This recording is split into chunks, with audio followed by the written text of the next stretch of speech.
Good morning students. आज हम पाठ नंबर 3 पढ़ने जा रहे हैं, जो एक कहानी है जिसका नाम है गुलेलबाज लड़का। इस कहानी के लेखक है भीष्म साहनी जी। स्टूडेंट्स, यह कहानी हमें बताती है कि हमें पशु पक्षियों को परेशान या उन्हें कष्ट नहीं पहुंचाना चाहिए, बल्कि उनके प्रति दया, करुणा व प्रेम का भाव रखना चाहिए। तो कहानी को शुरू करते हैं। छठी कक्षा में पढ़ते समय मेरे तरह तरह के सहपाठी थे। सहपाठी का मतलब होता है जी साथ पढ़ने वाले। उनमें से एक सहपाठी था बोधराज। उससे हम सब डरते थे। बड़ा जालिम लड़का था। जालिम का मतलब होता है जी अत्याचारी। गली की नाली पर जब बर्रे आकर बैठते, बर्रे का मतलब होता है जी भीड़ नामक एक कीड़ा होता है, तो नंगे हाथ से बर्रे को पकड़कर उसका डंक निकाल लेता और फिर बर्रे की टांग में धागा बांधकर उसे पतंग की तरह उड़ाने की कोशिश करता। बाग में जाता तो फूल पर बैठी तितली को पकड़कर उंगलियों के बीच मसल डालता या तितली में पिन खोसकर उसे अपनी कॉपी में टांक लेता। सारा वक्त उसके हाथ में गुलेल रहती। गुलेल वैसे स्टूडेंट आप सभी ने देखी है, लेकिन फिर भी बता देते हैं। गुलेल कहते हैं जी लकड़ी के बने, अंग्रेजी के वाई आकार पर बंधी रबड़, जिस पर कंकड़ पत्थर रखकर पक्षियों को मारते हैं, और उसका निशाना अचूक था। पेड़ के नीचे खड़े होकर वह ऐसा निशाना बांधता कि दूसरे क्षण पक्षियों की चों चों सुनाई देती और घोंसलों में से तिनके टूट टूट कर हवा में छितरने लगते। छितरने का मतलब होता है जी फैलने लगते। या वह झट से पेड़ पर चढ़ जाता और घोंसलों में से अंडे निकाल लाता। जब तक वह घोंसलों को तोड़ फोड़ नहीं डालता, उसे चैन नहीं मिलता था। उसे कभी भी ऐसा खेल नहीं सूझता था जिसमें किसी को कष्ट नहीं पहुंचाया गया हो। बोधराज की माँ भी उसे राक्षस कहा करती थी। बोधराज जेब में तरह तरह की चीज़ें रखे घूमता। कभी मैना का बच्चा या तरह तरह के अंडे या कांटेदार झाऊ चूहा। कांटेदार झाऊ चूहा उसे कहते हैं जी, एक ऐसा जीव होता है जो दिखने में तो चूहे की तरह लगता है, लेकिन उसके पीठ पर काफ़ी सारे कांटे लगे होते हैं, जिनसे वह अपना बचाव करता है दूसरे जीव जंतुओं से। उससे सभी छात्र डरते थे। स्कूल के बाद हम लोग तो अपने अपने घरों को चले जाते, मगर बोधराज न जाने कहाँ घूमता रहता। कभी कभी वह हमें तरह तरह के किस्से सुनाता। एक दिन कहने लगा, हमारे घर में एक गोह रहती है। जानते हो गोह क्या होती है? नहीं तो क्या होती है गोह? गोह सांप जैसा एक जानवर होता है, बालिशत भर लंबा, मतलब काफ़ी लंबा नहीं होता, थोड़ा बहुत, मगर उसके पैर होते हैं, 8 पंजे होते हैं। सांप के पैर नहीं होते। बस यही डिफरेंस है जी कि जो सांप है उसके पाँव नहीं होते और जो गोह है उसके पाँव होते हैं। हम सिहर उठे। सिहर का मतलब होता है जी कांपना। तो आगे है, चोर अपने पास गोह को रखते हैं। वे दीवार फांदने के लिए गोह का इस्तेमाल करते हैं। वे गोह की एक टांग में रस्सी बांध देते हैं, फिर जिस दीवार को फांदना हो रस्सी झुलाकर दीवार के ऊपर की ओर फेंकते हैं। दीवार के साथ लगते ही गोह अपने पंजे से दीवार को पकड़ लेती है। उसका पंजा इतना मजबूत होता है कि फिर रस्सी को 10 आदमी भी खींचे तो गोह दीवार को नहीं छोड़ती। चोर उसी रस्सी के सहारे दीवार फांद जाते हैं। भी बोधराज ने बताया कि जो गोह है उसका प्रयोग चोर करते हैं चोरी करने के लिए। फिर दीवार को तुम्हारी गोह छोड़ती कैसी है? मैंने पूछा। ऊपर पहुंचकर चोर उसे थोड़ा सा दूध पिलाते हैं। दूध पीते ही गोह के पंजे ढीले पड़ जाते हैं। इसी तरह के किस्से बोधराज हमें सुनाता। उन्हीं दिनों मेरे पिताजी की तरक्की हुई और हम लोग एक बड़े घर में जाकर रहने लगे। वहाँ भी बोधराज आने लगा। शायद उसे मालूम हो गया कि यहाँ शिकार अच्छा मिलेगा, क्योंकि उस पुराने घर में और घर के आंगन में अनेक पक्षियों के घोंसले थे। घर के पिछले हिस्से में एक बड़ा गोदाम था। यहाँ पर कबूतरों का डेरा था, यानी कि जो गोदाम है उसमें काफ़ी सारे कबूतर रहते हैं। वहीं पर टूटे रोशनदान के पास एक मैना का भी घोंसला था। कमरे के फर्श पर पंख और टूटे अंडे और घोंसलों के तिनके बिखरे रहते। बोधराज आता तो मैं उसके साथ घूमने निकल जाता। माँ को मेरा बोधराज के साथ घूमना अच्छा नहीं लगता था, मगर वह जानती थी कि मैं अकेला घर में पड़ा पड़ा क्या करूँगा। माँ भी उसे राक्षस कहती थी और उसे बहुत समझाती थी कि निरीह जानवरों को तंग नहीं किया करते। निरीह का मतलब होता है जी शांत स्वभाव के जानवरों को। एक दिन माँ मुझसे बोली, अगर तुम्हारे दोस्त को घोंसले तोड़ने में मज़ा आता है तो उससे कहो कि हमारे गोदाम में से घोंसले साफ कर दे। मगर माँ, तुम खुद ही तो कहती थी कि जो घोंसले तोड़ता है उसे पाप चढ़ता है। मैं यह थोड़े ही कहती हूँ कि पक्षियों को मारे। वह तो पक्षियों पर गुलेल चलाता है, उन्हें मारता है। खाली घोंसला हटाना तो दूसरी बात है। भी जो जिन घोंसलों के अंदर पक्षी नहीं है उन्हें हटाना है, ये माँ ने कहा है। जब बोधराज घर आया तो मैं उसे गोदाम में ले गया। शाम हो रही थी। वहाँ पहुँचे तो बला की बू थी और फर्श पर बिखरे हुए थे पंख और पक्षियों की बीट। सच पूछो तो मैं डर गया। मैंने सोचा यहाँ भी बोधराज अपना घिनौना शिकार खेलेगा। यह घोंसलों को तोड़ तोड़ कर गिराएगा, उनके अंडे तोड़ेगा, ऐसी सभी बातें करेगा जिससे मेरा दिल दहलता था। न जाने माँ ने क्यों कह दिया था कि इसे गोदाम में ले जाओ और इससे कहो कि गोदाम में से घोंसले साफ कर दे। मैंने बोधराज की ओर देखा तो उसने गुलेल संभाल ली थी और बड़े चाव से छत के नीचे मैना के घोंसले की ओर देख रहा था, जिसमें से उभरे हुए तिनके और रुई के फाहे हमें नजर आ रहे थे। कबूतर अलग से दूसरी ओर शहतीर पर गुटरगू करते हुए मटर गश्ती कर रहे थे।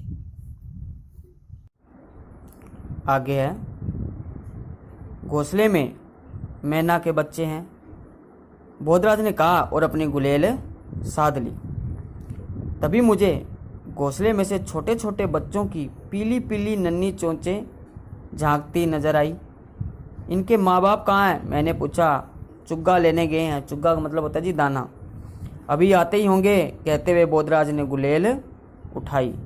मैं उसे रोकना चाहता था कि घोंसले पर गुलेल नहीं चलाए, पर तभी बोधराज की गुलेल से फर्र की आवाज़ निकली और उसके बाद जोर से टन की आवाज़ आई।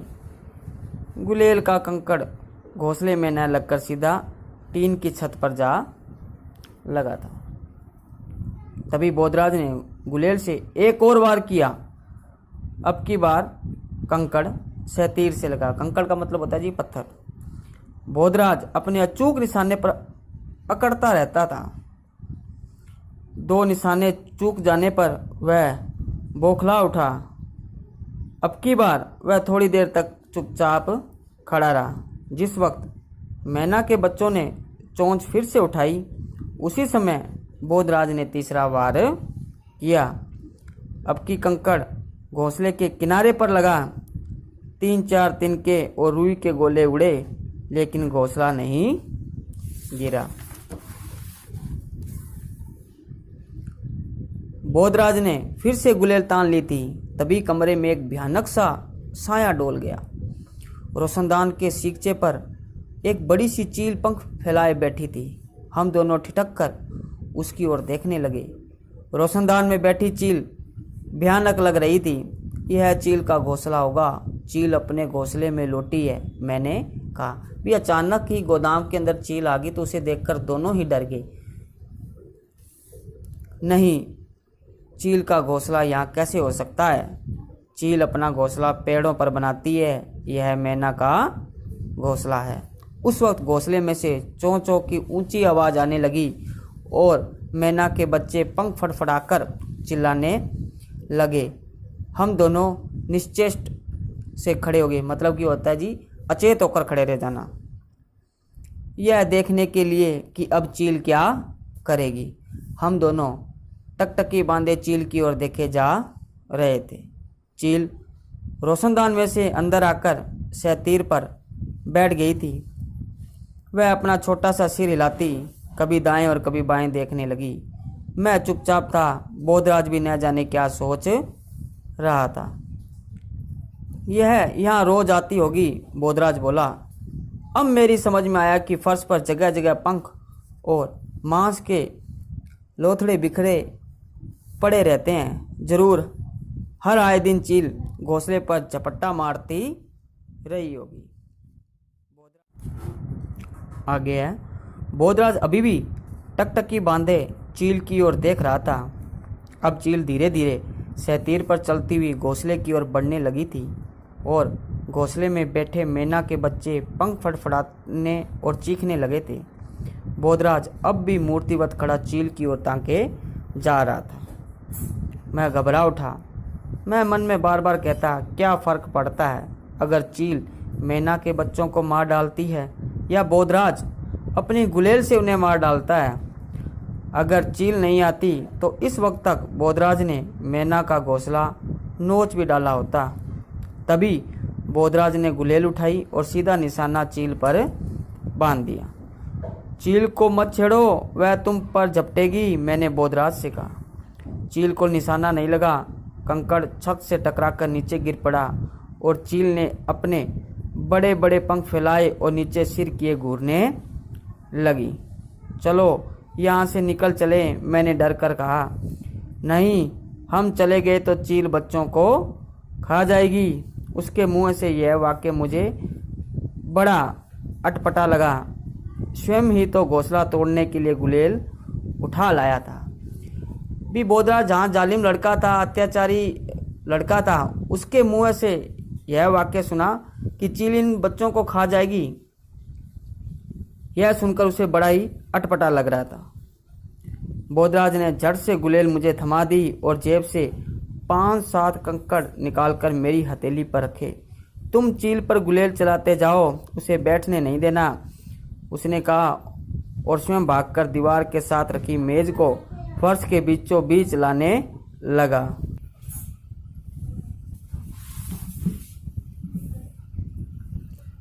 मैं गुलेल चलाना नहीं जानता था। 2-1 बार मैंने कंकड़ रखकर गुलेल चलाई, लेकिन इसी बीच चील गोदाम के दूसरे सहतीर पर जा बैठी थी।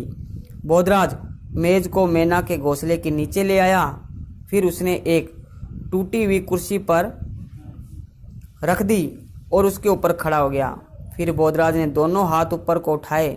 जैसे तैसे अपना संतुलन बनाते हुए उसने धीरे से घोंसले को उठा लिया और धीरे धीरे कुर्सी पर से उतरकर मेज पर आ गया और घोंसले को थामे ही छलांग लगा दी। चलो बाहर निकल चलो, उसने कहा और दरवाजे की ओर लपका। गोदाम में से निकलकर हम गैराज में आ गए। गैराज में एक ही बड़ा दरवाज़ा था और दीवार में एक छोटा सा झरोखा होता है जिसमें से हवा आती जाती है जी। यहाँ पर चील नहीं पहुँच सकती, बोधराज ने कहा और इधर उधर देखने लगा था। थोड़ी देर में घोंसले में बैठे मैना के बच्चे चुप हो गए। बोधराज बक्से पर चढ़कर मैना के घोंसले में झांकने लगा। मैंने सोचा अभी हाथ बढ़ाकर दोनों बच्चों को एक साथ उठा लेगा, जैसा वह अक्सर किया करता था। फिर भले ही उन्हें जेब में डालकर घूमता फिरे, मगर उसने ऐसा कुछ नहीं किया। आगे है, वह देर तक घोंसले के अंदर झांकता रहा और फिर बोला, थोड़ा पानी लाओ, इन्हें प्यास लगी है, इनकी चोंच में बूंद बूंद पानी डालेंगे। मैं बाहर गया और एक कटोरी में थोड़ा सा पानी ले आया। दोनों नन्हे नन्हे बच्चे चोंच ऊपर उठाए हाँफ रहे थे। बोधराज ने उनकी चोंच में बूंद बूंद पानी डाला और बच्चों को छूने से मुझे मना कर दिया और न ही स्वयं उन्हें छुआ। इन बच्चों के माँ बाप यहाँ कैसे पहुँचेंगे? मैंने पूछा। वे इस झरोखे में से आ जाएंगे, वे अपने आप इन्हें ढूंढ निकालेंगे। हम देर तक गैराज में बैठे रहे। बोधराज देर तक मंसूबे बनाता रहा। मंसूबा का मतलब होता है जी इरादा, कि वह कैसे रोशनदान को बंद कर देगा ताकि चील कभी गोदाम के अंदर न आ सके। उस शाम वह चील की ही बातें करता रहा। दूसरे दिन जब बोधराज मेरे घर आया तो न तो उसके हाथ में गुलेल थी और न जेब में कंकड़, बल्कि जेब में बहुत सा चुग्गा भरकर लाया था। और हम दोनों देर तक मैना के बच्चों को चुग्गा डालते और उनके करतब देखते रहे। करतब का मतलब होता है जी उनके कौशल। स्टूडेंट, ये है आपकी कहानी। इसमें एक ज्ञान से भरी हुई बात लिखी हुई है। बूंद बूंद ज्ञान में कौन कहता है कि मैं भगवान की विशेष सुरक्षा के अंतर्गत नहीं हूं। इस कहानी से हमें संदेश क्या मिलता है? इस कहानी से हमें यह संदेश मिलता है कि जहां पर बोधराज एक अत्याचारी लड़का होते हुए भी उसने मैना के बच्चों की चील से रक्षा की, उसी प्रकार हमें भी पक्षियों के प्रति प्रेम, करुणा व उनके सुरक्षा की भावना रखनी चाहिए। स्टूडेंट, आप इस पाठ में आए हुए शब्द अर्थों को देखोगे, जो मुहावरे दे रखे हैं उनको अच्छी तरीके से याद करोगे। इसके अलावा जैसा कि आपको पता है कि मौखिक प्रश्न आपको कॉपी में नहीं करने हैं, लिखित प्रश्न आपको कॉपी में करने हैं। बहुविकल्पी प्रश्न जो है वो आप बुक में ही करोगे। और भाषा संबंधित जो भी प्रश्न उन्होंने दे रखे हैं और जो बुक में है वो आप बुक में ही करोगे। ये आपकी एक अभ्यास के लिए होता है। इसे आपको किसी भी कॉपी में नहीं करना है, बुक में करना है, वो भी आपके एक अभ्यास के लिए। धन्यवाद।